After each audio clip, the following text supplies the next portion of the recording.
नमस्कार दोस्तों, स्वागत है आपका एक बार फिर से हमारे आध्यात्मिक ज्ञान चैनल में। तो दोस्तों, आज लेकर आए हैं हम श्री लक्ष्मी जी की कथा। कैसे हुआ था उनका जन्म, तो शुरू करते हैं। एक बार भगवान शंकर के अंशभूत महर्षि दुर्वासा पृथ्वी पर विचर रहे थे। घूमते घूमते वे एक मनोहर वन में गए। वहाँ एक विद्याधर सुंदरी हाथ में परिजात पुष्पों की माला लिए खड़ी थी।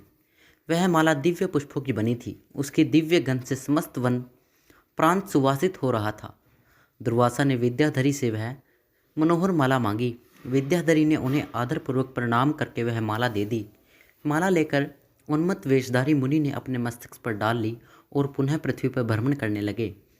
इसी समय मुनि को देवराज इंद्र दिखाई दिए, जो मतवाले ऐरावत पर चढ़कर आ रहे थे।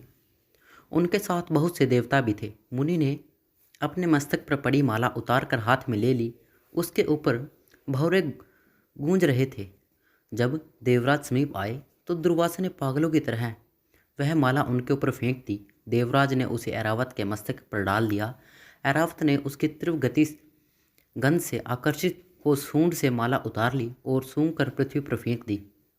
यह देख दुर्वासा क्रोध से जल उठे और देवराज इंद्र से इस प्रकार बोले, अरे ओ इंद्र, ईश्वर के घमंड से तेरा हृदय दूषित हो गया है। तुझ पर जड़ता छा रही है, तभी तो मेरी दी हुई माला का तूने अनादर किया है। वह माला नहीं, श्री लक्ष्मी जी का धाम थी।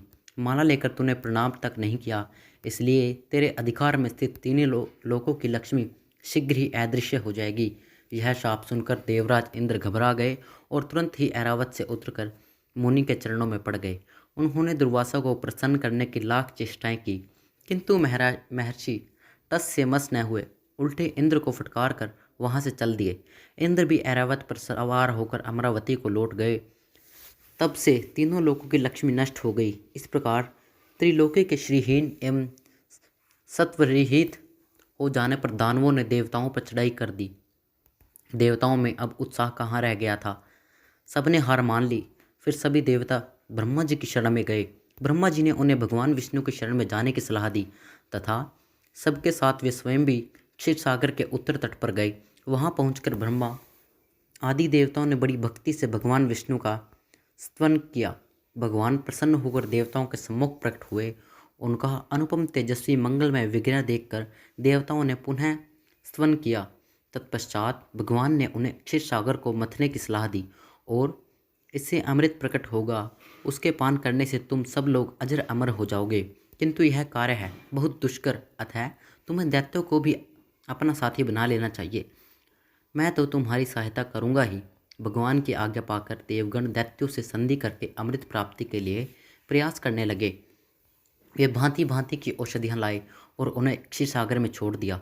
फिर मंदराचल पर्वत को मथानी और वासुकी नागराज को नेति यानी कि रस्सी बनाकर बड़े वेग से समुद्र मंथन का कार्य आरंभ किया। भगवान ने वासुकी की पूंछ की ओर देवताओं को और मुख की ओर दैत्यों को लगाया। मंथन करते समय वासुकी निश्वासाग्नि से झुलसकर सभी दैत्य निस्तेज हो गए और उसी निश्वास वायु से विक्षिप्त होकर बादल वासुकी की पूंछ की ओर बरसते थे, जिससे देवताओं की शक्ति बढ़ती गई। भक्त वत्सल भगवान विष्णु स्वयं कच्छप रूप धारण कर क्षीर सागर में घूमते हुए मंदराचल के आधार बने हुए थे। वे ही एक रूप से देवताओं में और एक रूप से दैत्यों में मिलकर नागराज को खींचने में भी सहायता देते थे तथा एक अन्य विशाल रूप से जो देवताओं और दैत्यों को दिखाई नहीं देता था। उन्होंने मंदराचल को ऊपर से दबा रखा था। इसके साथ ही वे नागराज वासुकी में भी बल का संचार करते थे और देवताओं की भी शक्ति बढ़ा रहे थे। इस प्रकार मंथन करने पर क्षीर सागर से क्रमशः कामधेनु, वारुणी देवी, कल्प वृक्ष और अप्सराएं प्रकट हुई। इसके बाद चंद्रमा निकले, जिन्हें महादेव जी ने मस्तक पर धारण किया। फिर विष प्रकट हुआ, जिसे नागों ने चाट लिया। तदअनंतर अमृत का कलश हाथ में लिए धन्व अतृत का प्रादुर्भाव हुआ। इससे देवताओं और दानवों को भी बड़ी प्रसन्नता हुई। सबके अंत में क्षीर समुद्र से भगवती लक्ष्मी देवी प्रकट हुई। वे खिले हुए कमल के आसन पर विराजमान थी।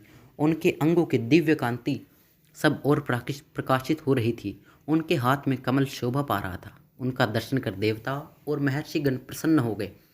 उन्होंने वैदिक श्री सूक्त का पाठ करके लक्ष्मी देवी का स्तवन करके दिव्य वस्त्राभूषण अर्पित किए। वे उन दिव्य वस्त्राभूषणों से विभूषित होकर सबके देखते देखते अपने सनातन स्वामी श्री विष्णु भगवान के वक्ष स्थल में चली गई। भगवान को लक्ष्मी जी के साथ देखकर देवता प्रसन्न हो गए। दैत्यों को बड़ी निराशा हुई। उन्होंने धन्वंतरी के हाथ से अमृत का कलश छीन लिया, किंतु भगवान ने मोहिनी स्त्री के रूप से उन्हें अपनी माया द्वारा मोहित करके सारा अमृत देवताओं को ही पिला दिया। तदनंतर इंद्र ने बड़ी विनय और भक्ति के साथ श्री लक्ष्मी जी ने देवताओं को मनोवांछित वरदान दिया। तो दोस्तों, यह कहानी थी श्री लक्ष्मी जी के प्रकट होने की। अगर आपको यह कहानी अच्छी लगी हो तो कृपया हमारे चैनल को सब्सक्राइब जरूर करें और कमेंट करके बताएं कि आपको यह कहानी कैसी लगी, और अपने दोस्तों के साथ शेयर करना ना भूलें। धन्यवाद।